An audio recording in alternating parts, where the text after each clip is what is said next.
1장. 뒤틀린 운명의 시작. 창고 안은 숨이 막힐 듯한 정적에 잠겨 있었다. 낡은 형광등이 간헐적으로 깜빡이며 벽에 드리운 그림자를 일렁이게 했다. 그 아래에 이지혁은 노트북 화면을 뚫어져라 바라보고 있었다. 피로에 절은 얼굴, 그러나 그 속엔 꺼지지 않는 불꽃이 있었다. 굶주린 맹수 같았다. 먹잇감을 향한 집념이 아니라 살아남기 위한 처절한 본능. 이 창고는 그에게 감옥이자 피난처였다. 세상은 그를 밀어냈고 그는 이곳에서 다시 세상을 향해 문을 두드릴 준비를 하고 있었다. 멀리서 그를 지켜보던 지은호의 심장은 이상하게도 불규칙하게 뛰었다. 혐오해야 할 사람이었다. 과거의 상처, 배신, 그리고 그가 남긴 말들. 하지만 지금 벼랑 끝에 내몰린 짐승처럼 살아남으려 발버둥치는 그의 모습은 그녀의 마음을 흔들었다. 며칠 전 그가 했던 말이 다시 떠올랐다. 세상에서 나를 제일 싫어하는 지은호가 있는 곳, 그래서 현수 선배에 먼저 손 벌렸어. 그 말은 단순한 고백이 아니었다. 복수였고 집착이었으며 동시에 미련이었다. 지은호는 그 감정의 정체를 알 수 없었다. 이해할 수 없었고 받아들일 수도 없었다. 하지만 그럼에도 불구하고 그의 눈빛은 그녀의 마음을 흔들었다. 그 순간 박성재가 다가왔다. 그의 발걸음은 조심스러웠고 목소리는 언제나처럼 다정했다. 지은호 씨, 괜찮으세요? 지은호의 복잡한 표정을 읽은 성재의 눈에는 미묘한 질투와 경계심이 스쳐 지나갔다. 이지혁이 이 공간에 있다는 사실 자체가 성재에게는 위협이었다. 그는 본능적으로 지은호의 마음이 흔들리고 있다는 것을 감지했고 더는 기다릴 수 없었다. 저 사람 때문에 지은호 씨가 힘들어하는 거 저는 보고 있을 수 없습니다. 성재는 그녀의 손을 잡았다. 그의 손은 따뜻했고 말은 확신에 차 있었다. 지은호는 잠시 망설였지만 결국 그의 제안을 받아들였다. 그녀는 이지혁에 대한 복잡한 감정에서 벗어나고 싶었다. 이지혁은 그들의 뒷모습을 묵묵히 바라봤다. 그의 시선은 씁쓸함과 외로움으로 가득 차 있었지만 그는 아무 말도 하지 않았다. 감정을 쏟아낼 여유조차 없는 그는 다시 노트북으로 고개를 돌렸다.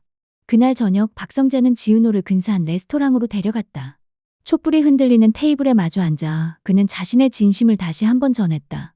지은호 씨, 저는 언제나 당신 곁에 있을 겁니다. 당신이 힘들 때, 슬플 때, 외로울 때 그 모든 순간에 그의 말은 진심이었다. 오랜 시간 그녀를 지켜봐온 그의 따뜻함은 지은호의 상처받은 마음을 어루만져 주었다. 그녀는 흔들렸다. 하지만 그 순간에도 이지혁은 창고에서 밤샘 작업을 이어가고 있었다. 그는 지은호와 박성재가 함께 나가는 모습을 본 이후로 더욱 자신을 몰아붙였다. 가진 것이 없던 그는 사업 자금을 마련하기 위해 악착같이 일했다. 잠도, 식사도 잊은 채 그는 오직 성공만을 바라보며 달렸다. 고성희의 제안. 그러던 중 그는 고성희를 만났다. 가난의 구렁텅이에서 벗어나기 위해 발버둥쳤고 돈 많은 남편과 결혼해 신분 상승을 꿈꿨으나 그의 죽음으로 계획이 틀어졌다. 결국 더 큰 권력을 지닌 박진석에게 접근해 욕망을 채웠으며 자신의 야망을 이루기 위해서라면 물불 가리지 않는 박성재의 어머니였다. 겉으로는 냉철한 사업가였지만 속내는 누구보다 계산적이었다. 지혁 씨, 당신 아이템은 매력적이에요. 투자하고 싶어요. 대신 조건이 있어요. 그녀는 거액의 투자금을 제안했다. 하지만 조건은 명확했다. 앞으로 모든 사업 방향을 그녀에게 보고하고 그녀의 지시를 따르라는 것. 그렇게 하면 원하는 걸 다 가질 수 있을 거예요. 성공은 물론이고 지은호 씨의 마음까지도요. 이지혁은 충격을 받았다. 고성희가 지은호를 알고 있다는 사실, 그리고 그녀가 박성재의 새어머니라는 사실은 그를 혼란에 빠뜨렸다. 그녀는 이미 세 사람의 관계를 모두 파악하고 있었다. 그녀는 이지혁에게 박성재의 약점을 캐내라고 지시했다. 박성재의 사업을 무너뜨리고 그 자리를 이지혁이 차지하게 만들어주겠다는 달콤한 제안이었다. 이지혁은 갈등했다. 박성재는 친구였고 은인이었다. 하지만 성공에 대한 열망은 그의 양심을 짓눌렀다. 지은호의 마음을 얻고 싶다면 박성재보다 더 나은 위치에 서야 해요. 고성희의 말은 독이었다. 하지만 이지혁은 그 독을 삼켰다. 그는 그녀의 손을 잡았다. 그 순간 그는 자신의 감정을 버렸다. 아니, 감정을 억눌렀다. 그는 성공을 위해, 사랑을 위해, 그리고 복수를 위해 다시 한번 세상과 거래를 시작했다. 이제 이지혁은 단순한 사업가가 아니었다. 그는 운명을 뒤흔들기 위한 도박을 시작한 사람이었다. 그리고 그 도박의 끝에는 사랑도, 증오도, 파멸도 함께 기다리고 있었다. 박성재는 요즘 들어 불안했다. 이지혁이 창고에서 밤낮 없이 작업하던 모습이 떠오르면서 그가 무언가를 숨기고 있다는 직감이 들었다. 그 직감은 곧 현실이 되었다. 성재의 회사 내부 자료가 외부로 유출되었다는 보고가 들어온 것이다. 이건 내부자 아니면 불가능한 접근입니다. 비서의 말에 성재는 눈을 감았다. 이지혁, 그 이름이 머릿속을 스쳤다. 그는 믿고 싶지 않았다. 하지만 모든 정황이 그를 가리키고 있었다. 성재는 곧장 박 회장을 찾아갔다. 그는 자신의 아버지이자 회사의 실질적인 권력자였다. 아버지, 이 지역이 우리를 배신했습니다. 박 회장은 잠시 침묵했다. 그의 눈빛은 흔들리지 않았지만 입술은 굳게 다물려 있었다. 고성이가 움직였군. 그 말에 성재는 놀랐다. 어머니가요? 박 회장은 고개를 끄덕였다. 그 여자는 단순한 후원자가 아니야. 그녀는 이 회사를 집어삼킬 계획을 오래전부터 세워왔지. 성재는 충격에 휩싸였다. 그는 고성이를 어머니로 받아들이려 노력해왔지만 그녀는 단 한 번도 가족이었던 적이 없었다. 이 지역은 그녀의 도구야. 그리고 넌 그녀가 제거하려는 마지막 장애물이지. 그 말은 성재의 결심을 굳히게 했다. 그는 이 지역을 막아야 했다. 아니, 고성이를 막아야 했다. 한편 지은호는 성재와의 데이트 이후에도 마음이 편치 않았다. 성재는 완벽했다. 따뜻했고 배려심 깊었고 그녀를 진심으로 아꼈다. 하지만 이 지역의 눈빛이 자꾸 떠올랐다. 그 눈빛은 말하지 못한 수많은 감정들을 담고 있었다. 그녀는 결국 창고를 다시 찾았다. 그곳에서 이 지역은 고성이와 통화 중이었다. 네, 박성재는 움직였습니다. 예상보다 빠르군요. 그녀는 숨을 죽였다. 이 지역의 목소리는 차가웠고 낯설었다. 지은호 씨는 아직 모릅니다. 하지만 곧 알게 되겠죠. 그땐 선택하게 될 겁니다. 그 말에 지은호의 심장이 멎는 듯했다. 그녀는 문을 열고 들어갔다. 내가 뭘 선택해야 하는데. 이 지역은 놀랐지만 곧 침착하게 고개를 들었다. 지은호, 들었구나. 그녀는 그를 바라보았다. 왜 그랬어? 왜 성재를 배신한 거야? 이 지역은 잠시 침묵했다. 난 살아남고 싶었어. 그리고 너를 되찾고 싶었어. 그 말은 진심이었다. 하지만 그 진심은 너무 늦게, 너무 잘못된 방식으로 드러났다. 지은호는 눈물을 흘렸다. 그렇게까지 해야 했어? 나를 위해? 이 지역은 고개를 숙였다. 난 방법을 몰랐어. 너를 다시 볼 수 있는 방법을. 그녀는 그를 떠났다. 그의 진심은 그녀에게 닿지 않았다. 아니, 닿았지만 상처를 남겼다. 고성이의 진짜 목적. 그날 밤 고성이는 박 회장을 찾아갔다. 그녀는 당당했고 눈빛은 냉철했다. 당신이 이 회사를 지키고 싶다면 이제는 나와 협상해야 할 때예요. 박 회장은 그녀를 바라보았다. 넌 이 지역을 이용했군. 고성이는 미소 지었다. 그 아이는 도구일 뿐이에요.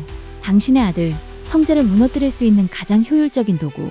그녀는 서류를 꺼냈다. 이 계약서에 서명하면 당신은 회장의 자리를 유지할 수 있어요. 단 경영권은 제게 넘어오죠. 박 회장은 서류를 바라보았다. 그는 선택해야 했다. 가족을 지킬 것인가, 회사를 지킬 것인가. 그리고 그 선택은 곧 모든 인물의 운명을 바꾸게 될 것이다. 창밖엔 비가 내리고 있었다. 얇은 유리창을 두드리는 빗방울 소리가 마치 누군가의 속삭임처럼 귓가를 맴돌았다. 이 지역은 창고를 떠나 고성이가 마련해준 고급 오피스텔에 머물고 있었다. 벽 한쪽엔 사업 계획서가 빼곡히 붙어 있었고 책상 위엔 고성이가 보낸 서류들이 정리되어 있었다. 그는 성공을 향해 달리고 있었다. 하지만 그 속도는 점점 숨을 조여왔다. 지역씨, 성재 쪽에서 움직임이 있어요. 박 회장이 직접 나섰다고 해요. 고성이의 메시지를 읽은 그는 핸드폰을 내려놓았다. 박 회장, 그는 이 지역에게 있어선 성재의 아버지이자 자신을 늘 외부인으로 대하던 존재였다. 그가 움직였다는 건 이제부터는 진짜 전쟁이라는 뜻이었다. 그 순간 문이 열렸다. 지은호였다. 그녀는 젖은 머리카락을 뒤로 넘기며 조심스럽게 방 안으로 들어섰다. 선배, 잠깐 얘기할 수 있을까요? 이 지역은 놀랐지만 곧 고개를 끄덕였다. 들어와. 그녀는 방 안을 둘러보았다. 모든 것이 낯설었다. 그가 있던 창고와는 너무도 달랐다. 이곳 고성희 씨가 마련해준 거죠? 응. 그의 대답은 짧았고 무거웠다. 왜요? 왜 그 사람 손을 잡았어요? 이 지역은 그녀를 바라보았다. 그 눈빛엔 수많은 감정이 뒤엉켜 있었다. 넌 성재를 믿고 있지? 그 사람은 날 지켜줬어요. 선배가 날 밀어냈을 때도. 이 지역은 고개를 숙였다. 난 널 지키고 싶었어. 하지만 그 방법을 몰랐어. 그래서 성재 오빠를 배신한 거예요? 그녀의 목소리는 떨리고 있었다. 그 사람은 당신 절친이었잖아요. 맞아, 절친이었지. 하지만 그 사람은 가진 게 너무 많았어. 난 아무것도 없었고. 그 말은 핑계 같았지만 동시에 절규였다. 그래도 그건 아니잖아요. 지은호는 눈물을 흘렸다.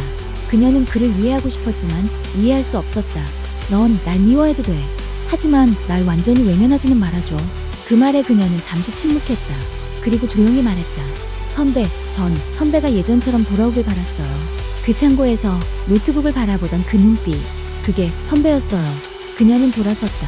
문을 열고 나가는 그녀의 뒷모습을 이 지역은 붙잡지 않았다. 박성재의 결단.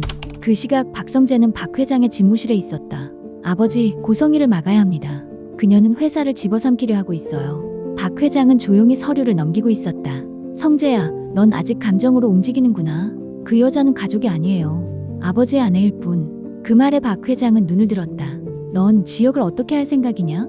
그 사람은 제 친구였어요. 하지만 지금은 그는 말을 잊지 못했다. 지혁은 고성희의 도구야. 하지만 동시에 그녀를 무너뜨릴 수 있는 열쇠이기도 하지. 박 회장은 성재에게 서류 한 장을 내밀었다. 이걸 지혁에게 전달해. 그가 이걸 받아들이면 고성희는 끝난다. 성재는 서류를 바라보았다. 그건 고성희의 비리와 관련된 내부 문서였다.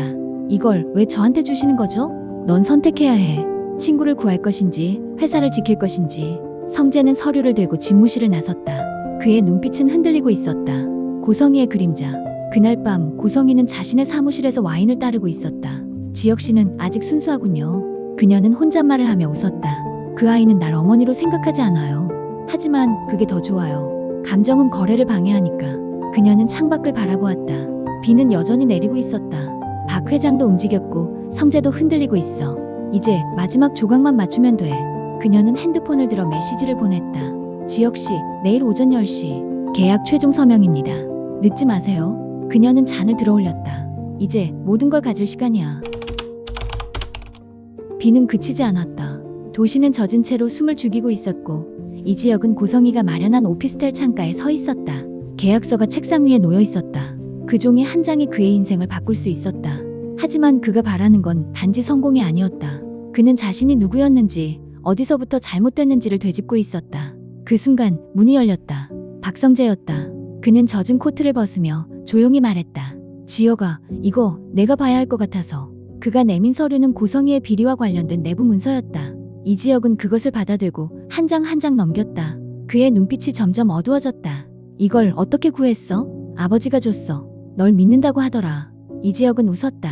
그 웃음엔 씁쓸함과 고마움이 뒤섞여 있었다. 성재야, 넌 아직 날 친구로 생각하니? 난 널 잊은 적 없어. 내가 날 밀어냈을 때도. 그 말에 이지혁은 고개를 숙였다. 그는 자신이 얼마나 많은 것을 잃었는지를 깨닫고 있었다. 고성희는 널 이용하고 있어. 그 계약, 내가 서명하면 넌 그녀의 도구가 되는 거야. 알아. 그래서 이걸 끝내야겠어. 이지혁은 계약서를 들고 찢었다. 그 소리는 조용했지만 그 방 안에선 폭발처럼 울렸다. 이제 내가 선택할게. 내 방식으로. 다음날 오전 10시 고성희는 회의실에서 기다리고 있었다. 테이블 위엔 계약서가 놓여 있었고 그녀는 와인을 따르며 여유롭게 웃고 있었다. 지혁씨, 늦네요. 늘 그렇듯. 그 순간 문이 열렸다. 이지혁이 들어섰고 그 뒤엔 박성재와 박 회장이 함께 있었다. 이게 무슨... 고성희는 당황했지만 곧 표정을 가다듬었다. 회장님, 이건 제 개인적인 투자입니다. 회사와는 무관해요. 박 회장은 조용히 서류를 내밀었다. 그건 그녀의 비리와 관련된 증거였다. 고성희 씨, 당신은 회사를 사적으로 이용했고 내부 자금을 빼돌렸습니다. 이건 더 이상 개인적인 문제가 아니에요. 그녀는 서류를 바라보며 잠시 말을 잇지 못했다. 그리고 조용히 웃었다. 역시 박 회장님답네요. 모든 걸 계산하고 움직이시는. 그녀는 이지혁을 바라보았다. 지혁씨, 당신도 날 버리는 거예요? 그는 조용히 말했다. 당신은 날 이용했어요. 하지만 난 더 이상 도구가 아니에요. 그녀는 고개를 끄덕였다. 좋아요. 이 게임 제가 졌네요. 그녀는 회의실을 떠났다. 그 뒷모습엔 패배의 그림자가 드리워져 있었다. 지은호의 선택. 며칠 후 지은호는 창고에 있었다. 그곳은 여전히 낡았고 먼지가 쌓여 있었지만 그녀에겐 특별한 장소였다. 그녀는 노트북을 켜고 이지혁이 남긴 파일을 열었다. 그 안엔 그의 진심이 담긴 글이 있었다. 지은호에게, 넌 나에게 빛이었어. 내가 어둠 속에서 길을 잃었을 때 넌 날 바라봐줬고 날 믿어줬어. 난 그 믿음을 지키지 못했지만 이제는 다시 시작하고 싶어. 내가 허락한다면. 그녀는 눈물을 흘렸다. 그리고 조용히 노트북을 닫았다. 그 순간 문이 열렸다. 이지혁이었다. 여기 있었구나. 그녀는 고개를 들었다.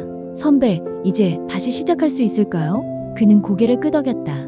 우리 처음부터 다시. 그들은 창고 안에서 서로를 바라보았다. 그 눈빛엔 과거의 상처와 미래의 희망이 함께 있었다. 새벽의 빛. 몇 달 후 이지혁은 작은 스타트업을 시작했다. 그는 더 이상 거대한 성공을 쫓지 않았다. 그는 자신이 만든 작은 세계 안에서 진심을 담아 일하고 있었다. 박성재는 회사를 지켰고 박 회장은 그를 후계자로 인정했다. 그는 친구를 잃지 않았고 회사를 잃지도 않았다. 고성희는 조용히 사라졌다. 그녀는 더 이상 뉴스에 오르지 않았고 누구도 그녀를 찾지 않았다. 지은호는 이지혁과 함께 일하며 자신의 꿈을 펼치고 있었다. 그녀는 더 이상 누군가의 그림자 속에 있지 않았다. 그리고 어느 새벽 비가 그친 도시에서 이지혁은 창밖을 바라보며 말했다. 이제야 내가 나로서 살아가는 것 같아. 지은호는 그의 옆에 앉아 조용히 손을 잡았다. 선배, 우리 잘 살아요. 그들은 웃었다. 그 웃음은 잔잔했지만 깊었다. 그리고 그 순간 도시엔 첫 햇살이 내리기 시작했다.